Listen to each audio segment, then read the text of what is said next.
Welcome to United and Independent.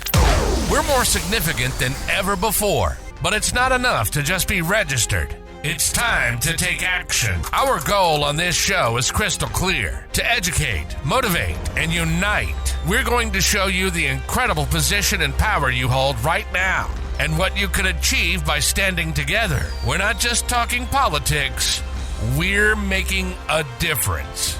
This is United and Independent. And now your host, Richard C. Ginnity. Good evening. We have kind of a special show tonight in the sense that there's a significant event that happened yesterday, or actually Tuesday, I believe.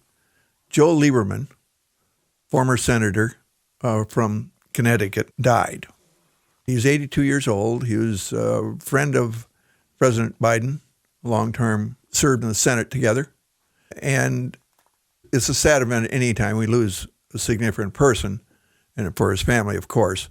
But it also has to do with this election, because his last few years, he was one of the founders, or at least listed as a founder, of the No Labels group that we've talked about several times, and most recently in episode 5, Digression.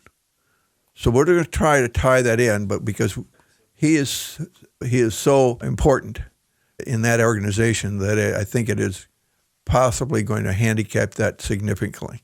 So we're going to try to pull that in and explain it and see if we can deal with it, at least from my perspective. So just for your benefit, I'll go with his background because it's substantial. He was a Connecticut state legislator and state attorney general, elected to the U.S. Senate in 1988 after unseating a Republican incumbent with some of us older people will remember, Lowell Weicker. And Weicker was a surprise when he upset Weicker, because Weicker was a power in the Senate as a Republican. A prominent centrist in Congress, Liberman was critical of Clinton, okay, when he had that affair. Okay, he was also on the ticket with Al Gore, if you remember that, back in, I think, 2000, and was the first Jewish candidate on a major party presidential ticket. So again, some distinctions there and notable distinctions.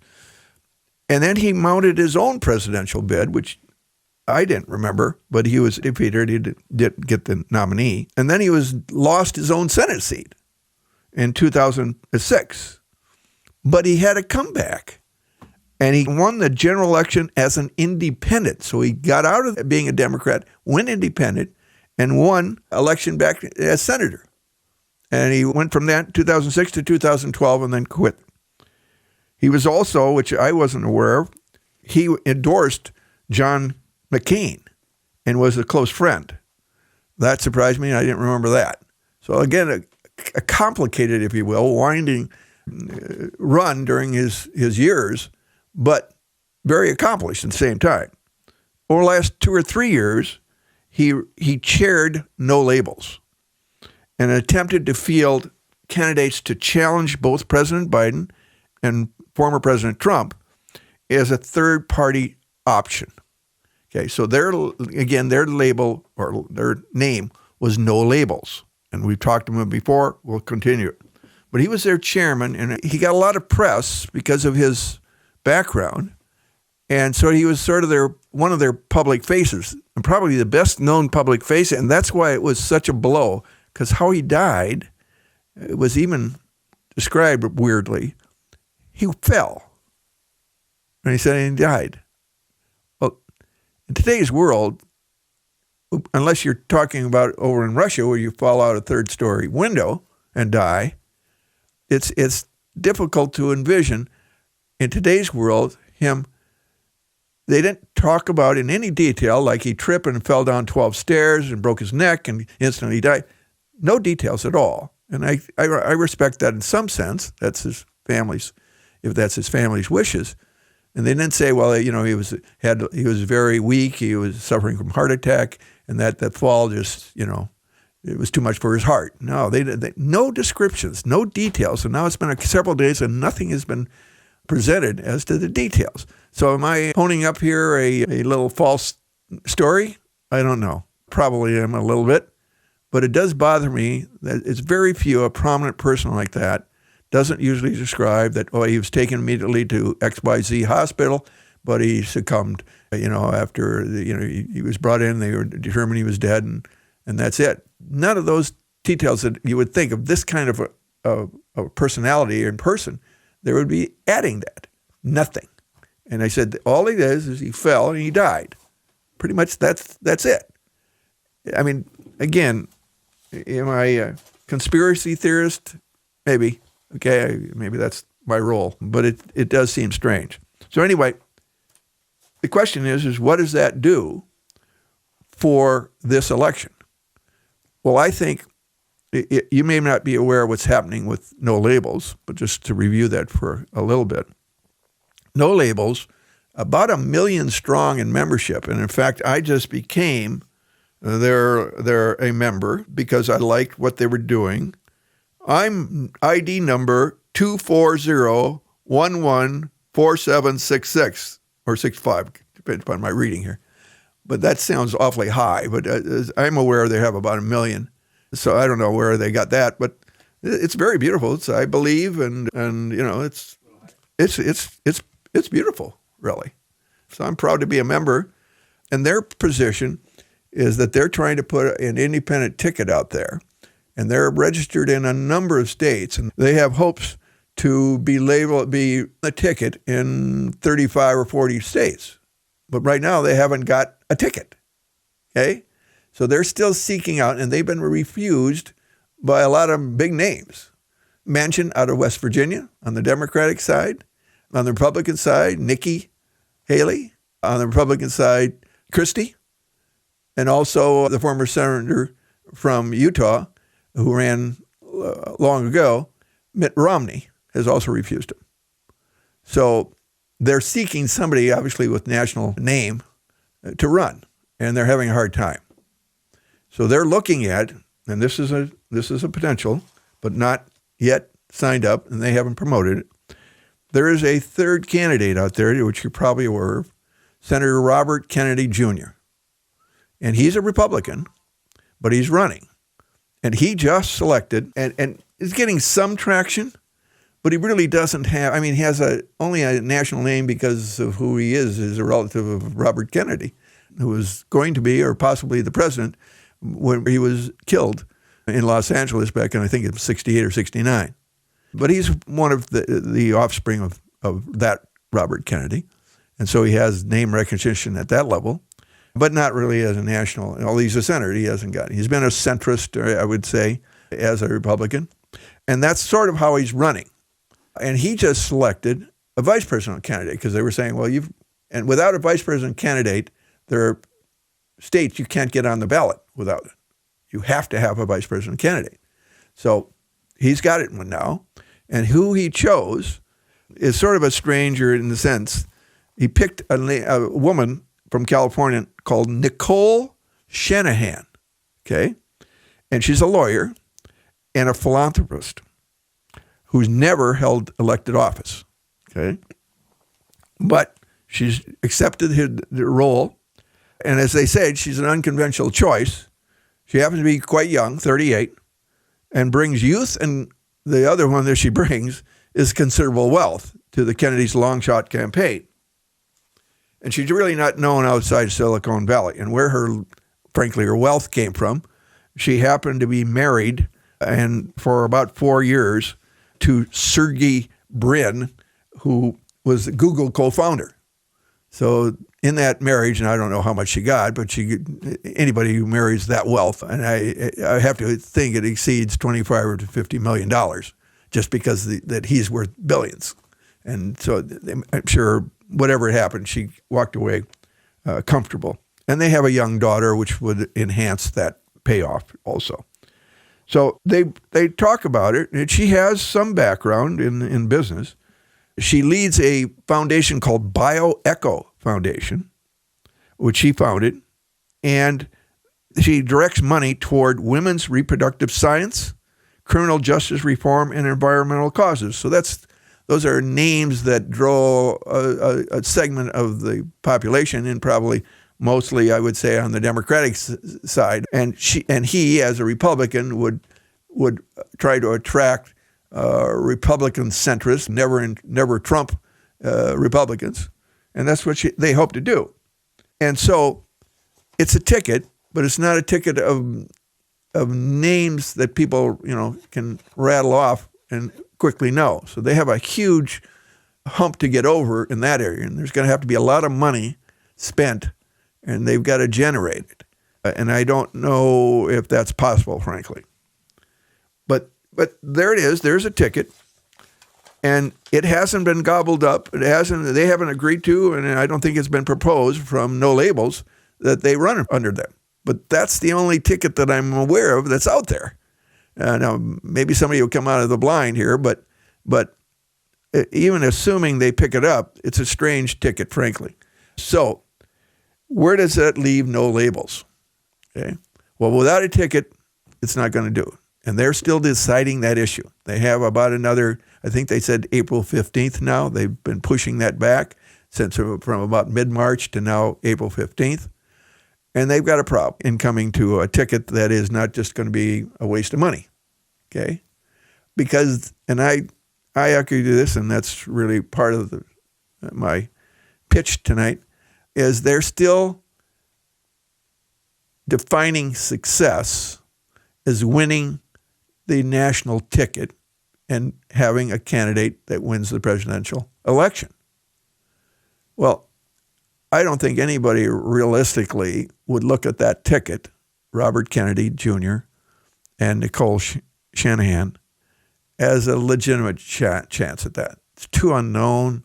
He's taken some stances that I think will have, and he's clearly not in Biden's camp, and he's clearly not in Trump's camp. So the never Trump people and the maybe never Biden people on the Democrat side will at least listening to him. But is that enough to carry it? I don't think so. I don't think anybody will bet that way. So I would go back to what I discussed in the podcast last time about No Labels and the definition of winning. And they still, winning is only winning the presidential candidate outright. And I said the chances of that are, I'd say 1 is 100, maybe. And that's being liberal, I think.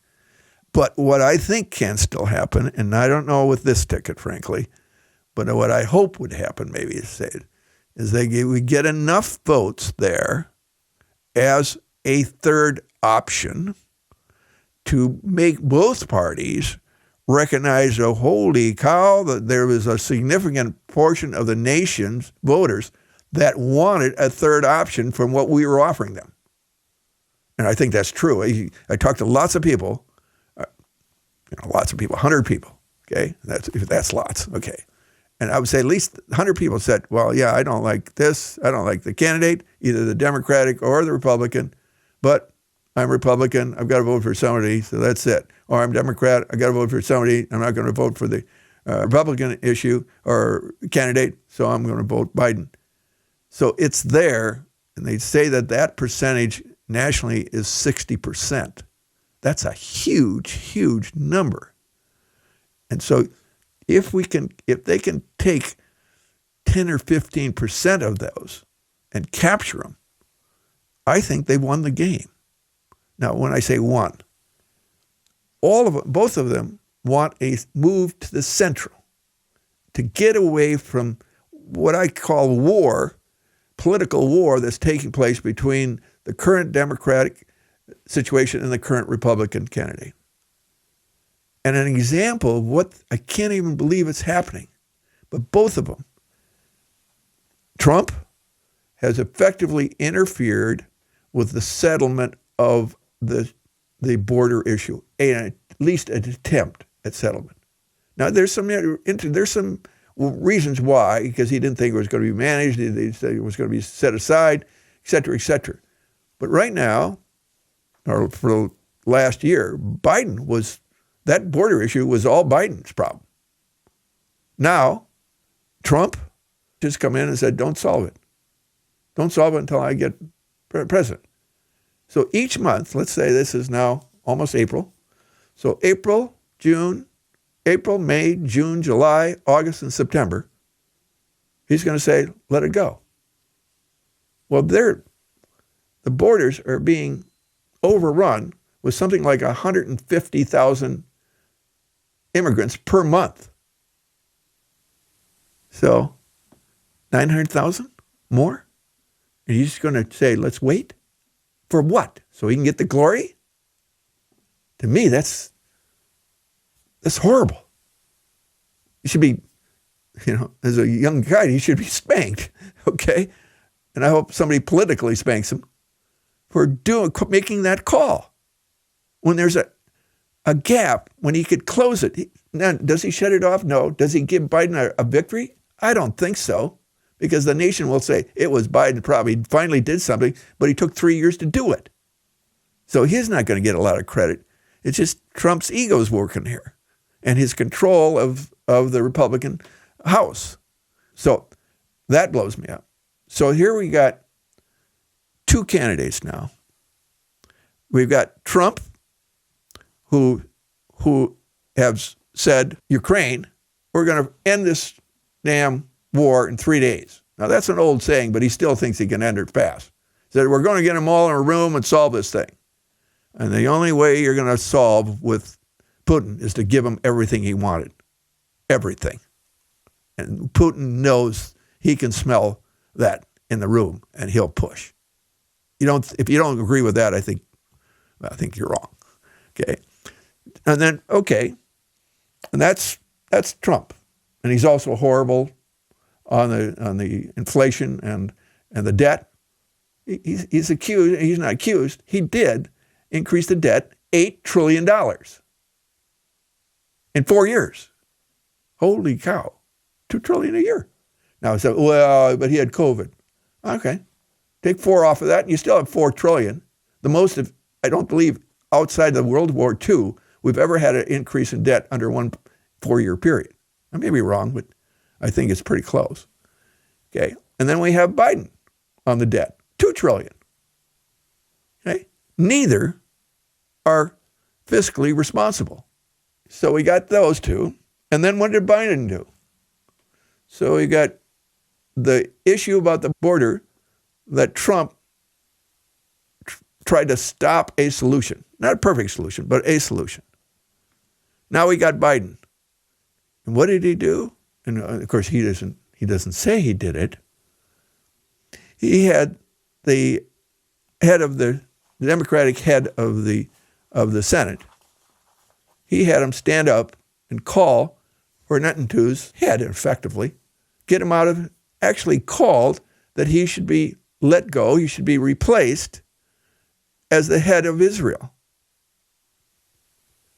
That's the first time that an American, talking about interfering in somebody's politics, that's dead on. And he was selected to do that. I'm going to argue that.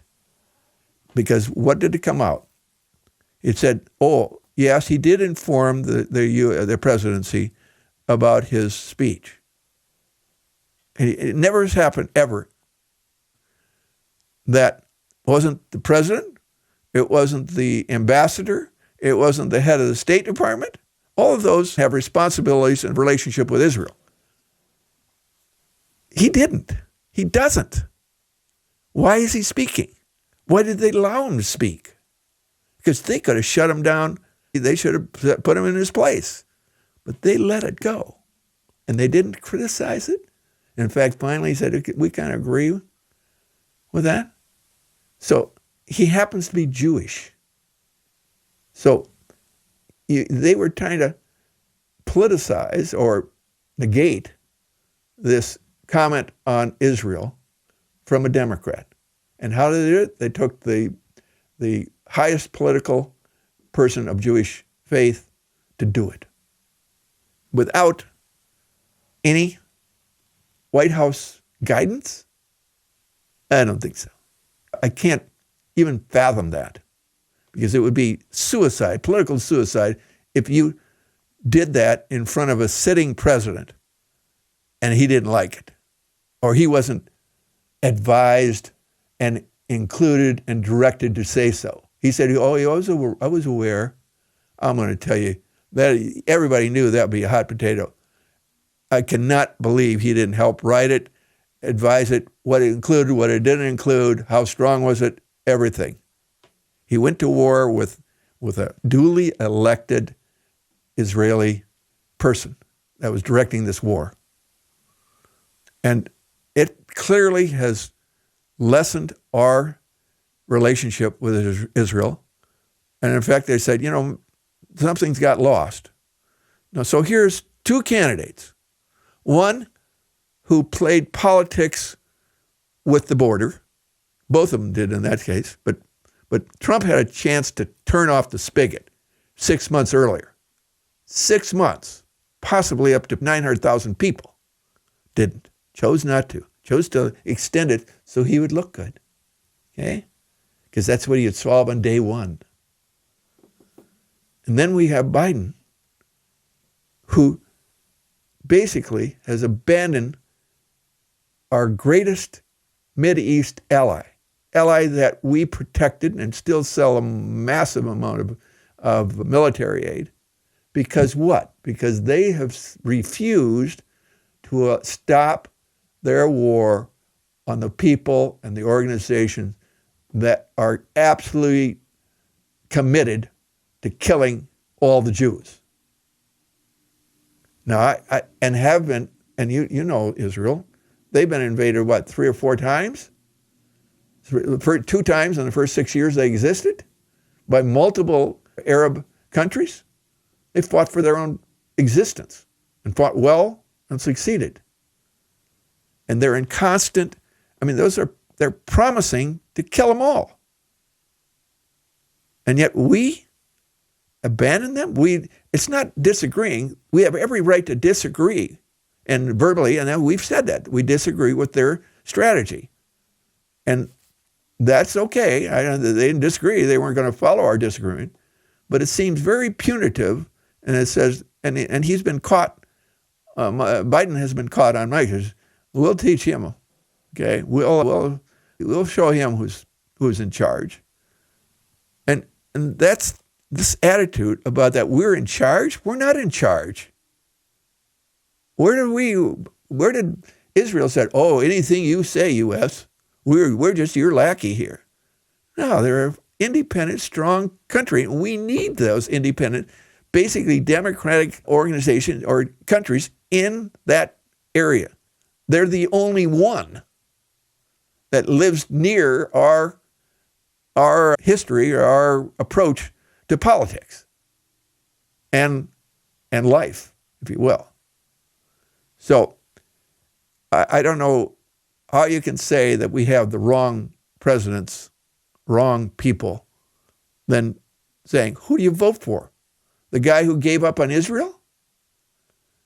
Or said they should change leaders in the middle of a war? Or do you vote for the other guy who says, oh yeah, let's hold off closing out the border for 6 months so I can take some glory?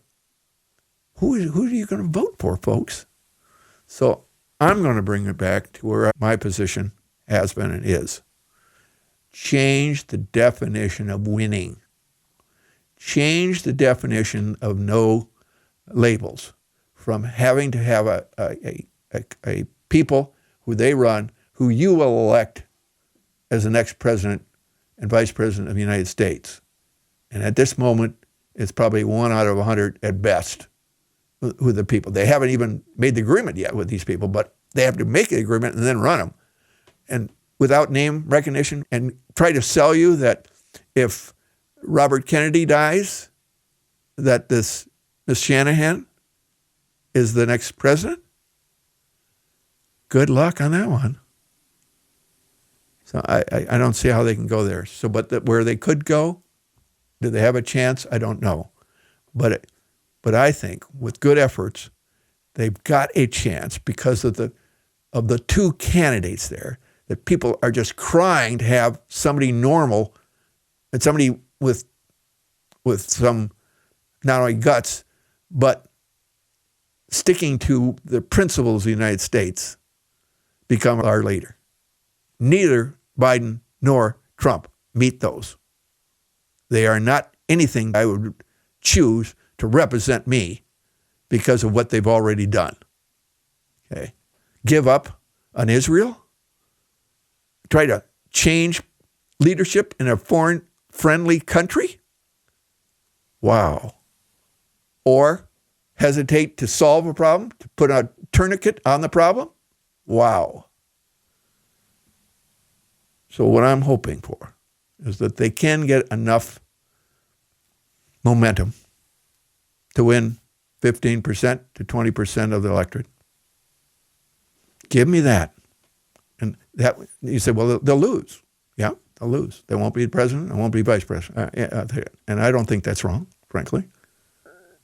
But if they get that percentage,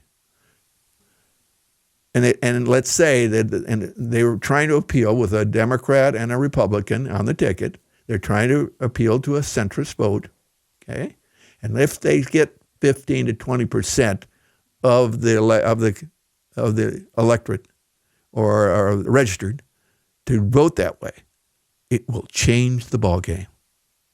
And how does it change the ball game? Because you're going to get Biden or you get Trump. Okay, that's true.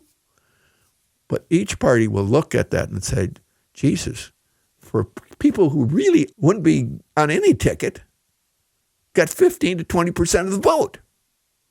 And why? Because all of those people will come out and say, well, the two candidates were just extreme, no way. All the Democrats who are saying, well, I mean, nobody else to vote for.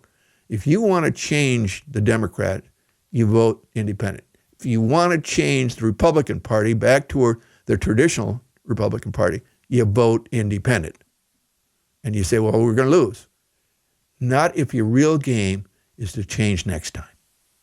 Because both parties will recognize what happened, and they say, we crawled out on the left limb too far. We allowed crawling out on the right limb too far. And so we're going to come back. And if you don't think they make those early decisions, say, we are not going to promote the crazies, okay, the extremists. Each party has them.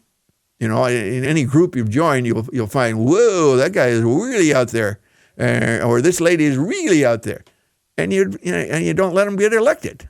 I mean, that's just, human beings would want somebody that generally they can relate to and that they agree to. And I truly believe neither Biden nor Trump meet the criteria of they have their own core, absolutely, without doubt. But they have so many voters, 60% of the nation does not like that choice. That's almost a revolution, frankly. A voter resolution, non-violent, but a revolution. So if you think that way, and we can get, as said, a third of that 60% to vote independent, if you consider it a throwaway, I understand it. You're not going to be voting for the president. But what you are going to do, I believe, that you will next time give up both extremes. Because they're not going to exactly know who voted for them. They're not saying, we got, of those 20%, 18% were Republicans. No, they're not going to find that out. And no, 18% are Democrat? No, they're not going to find out. They're going to have to guess. They'll do exit polling, maybe. But then they just exit. Who did you vote for? I'm an independent. I voted both. You don't know if they were Republican-leaning independent or Democratic-leaning independent. Don't know that the independent voted for him, but 26% of Vermont voted independent. They'll know that. They won't know those 26%, whether they were Democratic-leaning independents or Republican-leaning independent. And that will drive them crazy. And it'll drive the money crazy.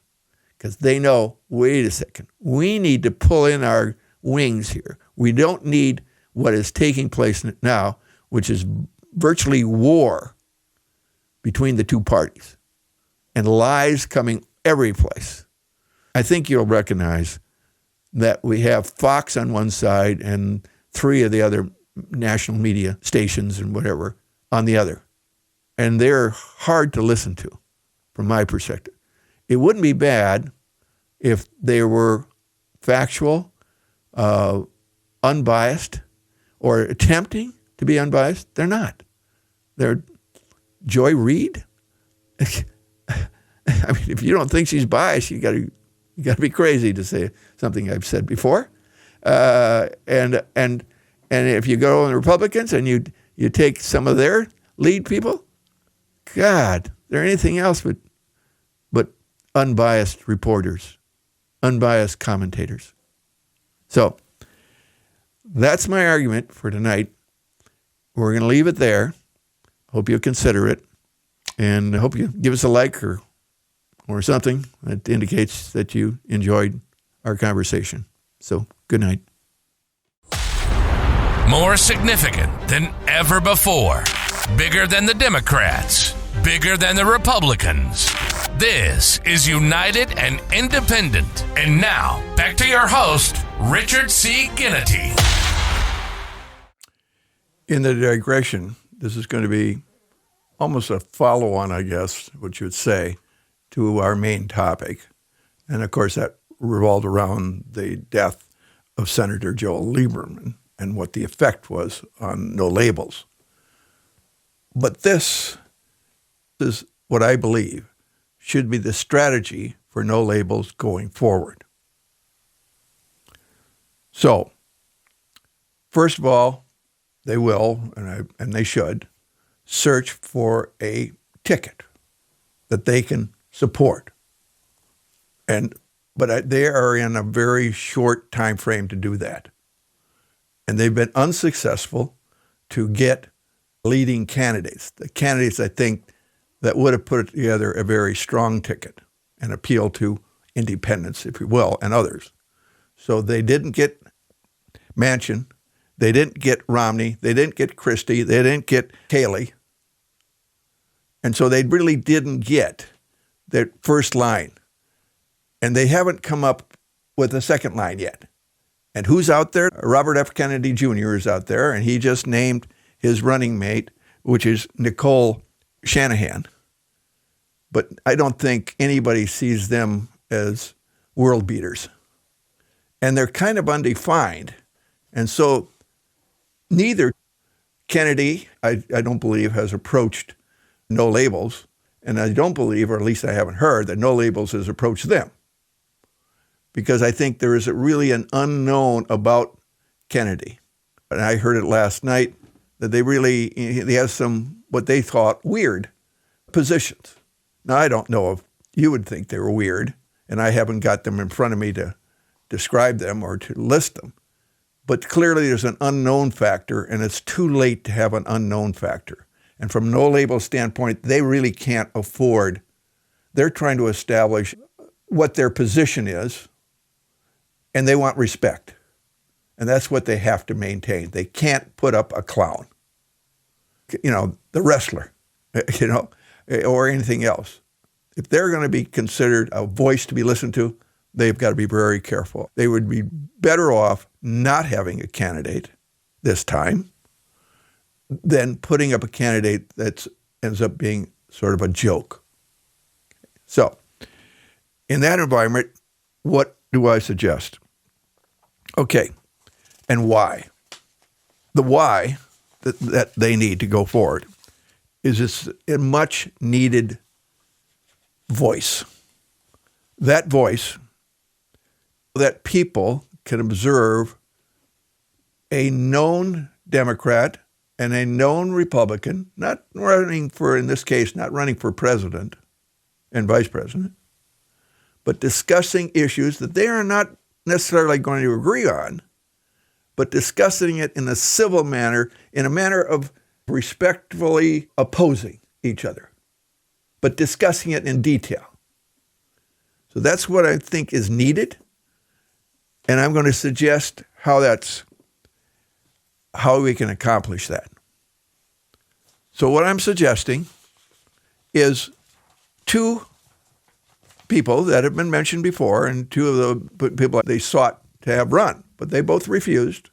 So I'm suggesting you get a Manchin and start, I'm going to say a radio show, but it could be, anything, podcast, TV, whatever, an available and well-funded show, including Manchin and Romney. Okay? I think they're very civil. They're very intelligent. They are on top of the politics. One was a retiring senator. One is another senator that's retiring. So two retiring senators that are current as to who's in Washington, what's happening. And I think they have opinions.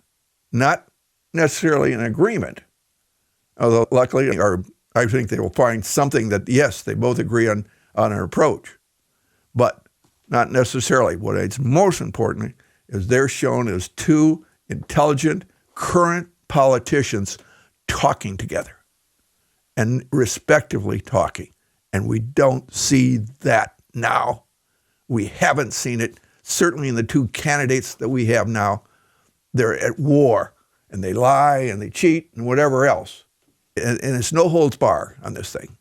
And that's not what we need. The issues are too big, too consuming, and that we need as a nation some uniting, some demonstration of civility in our leading politicians.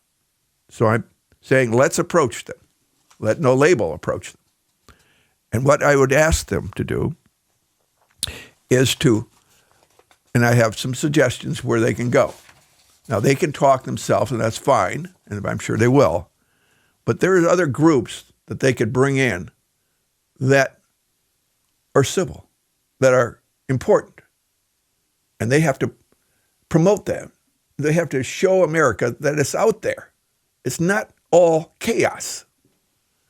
So one of those groups, and it really comes out of No Labels, because No Labels formed what they call a Problem Solvers Caucus.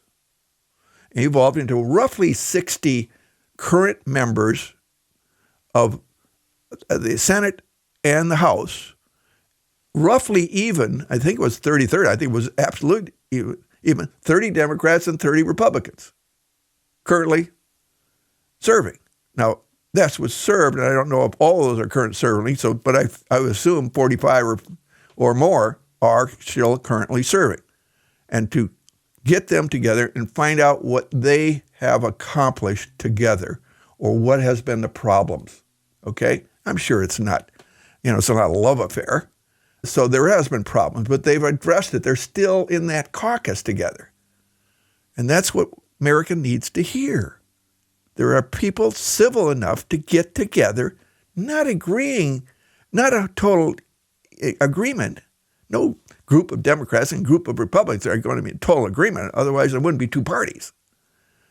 So, I'm suggesting they could get them, certainly.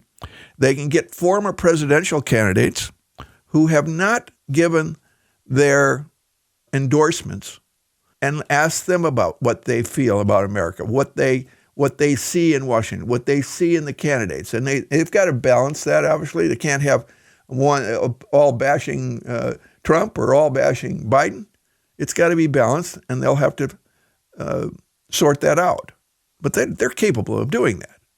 And I would think those people who have kind of lost, they've been lost in the media attention because all the attention now is the current candidates. But they would like to have their voice, I think, heard, especially if they're not endorsing.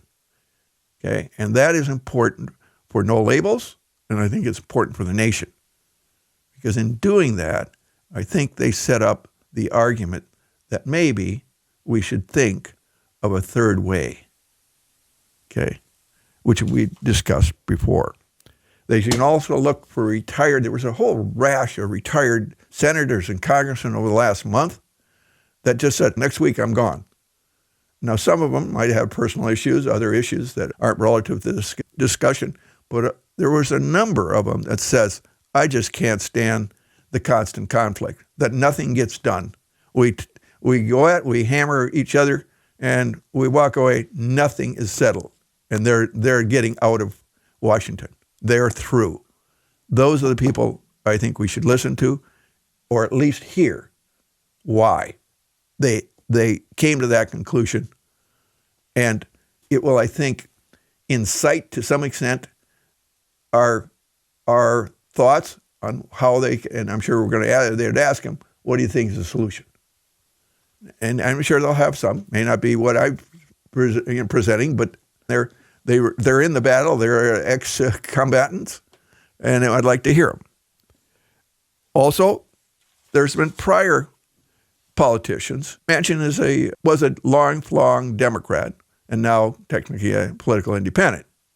But in speaking about this issue, he mentioned a Republican that he had a lot of respect for, and that was Rob Portman out of Ohio.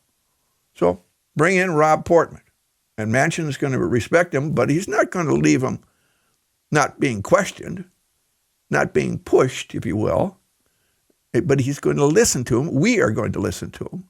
And if Manchin says, I could talk with him, I could deal with him, then that's just a great sign for America.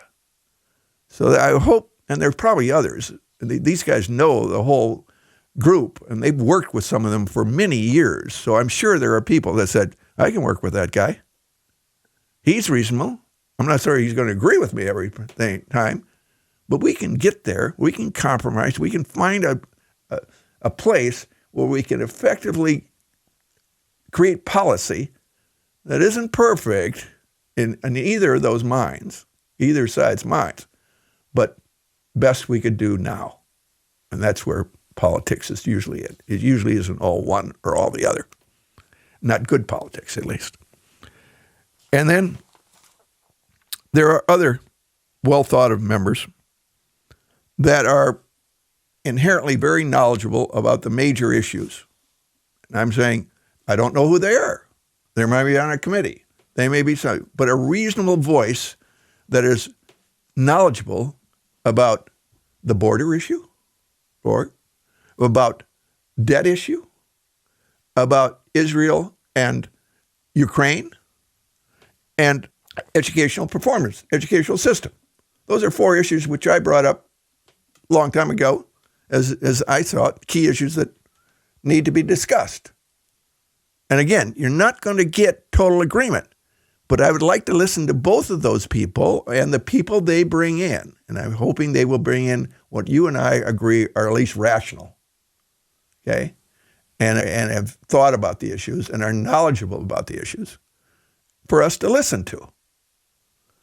Again, trying to say, well, we didn't get agreement, but they didn't take hatchets to each other, okay? They thought there was solutions that can be implemented that will improve or cure, or mostly cure, all of those issues. So I'd like to hear them, and they're out there. They exist in Washington. We just don't hear them because the incentive for every station is to create conflict. Conflict sells, okay? War sells, not people rationally discussing things. It just doesn't have the winning. They don't get eyes that way. They don't get ears that way. They have to have a battle. Okay. All right. And then I'd like to take on something that I think needs to be taken on, is an evaluation of the 2 current possible vice presidents. Because it's important. Because both candidates at the presidential are older. No question they're older, okay?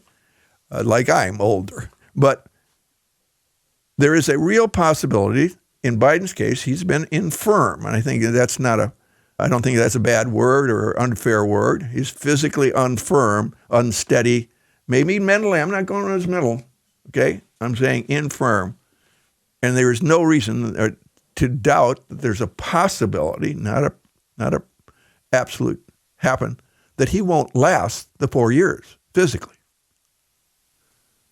And so what happens? Well, obviously the vice president takes over. I mean, that's just the way it is. Now, when it comes to Trump, he's got what, 81 cases running? Now, I think a lot of them are just water, okay, clearly going to be washed away. But some of them aren't. And some of them are going to come down. And what if he's adjudged guilty in an issue, and I'm not an expert there, I don't want to say I am, an issue that denies him the right to be a candidate. Now, it has to happen before November. But what if both of those issues come up? Okay? Who is going to be our next president? Is it going to be Harris? Or is it going to be the new person, which is the vice president for Trump, which isn't named yet? Okay? But both of those persons, when they are named, should be discussed as to their background, their experience, because likely they might be both women or men, but with little or no, what I would call, political depth and leadership positions. Now, you can argue that Harris has. She's been vice president, but I think there's a clear doubt whether she is the quality of person that could be, and even the experience that she could be a president. And that's a serious issue that needs to be discussed, because that is really the candidate's responsibility, is to have a second in command that's capable of taking over. It is what I'd call a person not doing his job to have a candidate that isn't ready, isn't publicly looked at as ready, and in the background be ready. I mean, we've got too big a country, we're too powerful, we're too everything to have weak vice presidents. Just haven't got the time for that. And I think we've had them. And almost by choice of the candidates. They were selected because they represent this group or that group or this way or that way. But they weren't selected because they were real leaders and clearly have been identified as possible national leaders. And that's what they should have been. So I think along the way, that's all the things that they could be discussed, and discussing the progress of the election process. Because there's going to be surprises, and they can react to it as people knowledgeable about the players. And both of them, I'm going to say, are over their political career, okay, to some extent. Manchin said he's not running. He's given up his Senate. And he's chosen not to go with no labels because he doesn't think there's a winning path, okay? And he doesn't want to be a spoiler. Same way with Romney. He's not running, and I think the same arguments, okay? And that's decisions they make. I disagree with them. I think they're both viable, and I think they're thinking small. They're saying winning is only winning the White House. And I've argued before, and I'll just make that maybe my last argument again. If they accomplish 15 to 20% of the electorate, okay, as the independents largely, but I'm going to say those two would get a healthy group of Republicans and Democrats to go their way. Not necessarily winning the presidency now, although I think there's a chance they could as this evolves. But let's say they don't. What do we get? I think we get compromise. We get a change of the Republicans and the Democratic parties to absolutely go back toward the center, or at least people who aren't at war always. And I don't mean in fighting, but a conflict in agreement, in trying to work together. You know, the traditional, I'm going to reach across the aisle.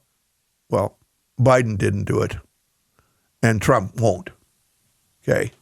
He likes power, and Biden is he's gone left, gone woke, and he's not a healthy man. So that's it for tonight.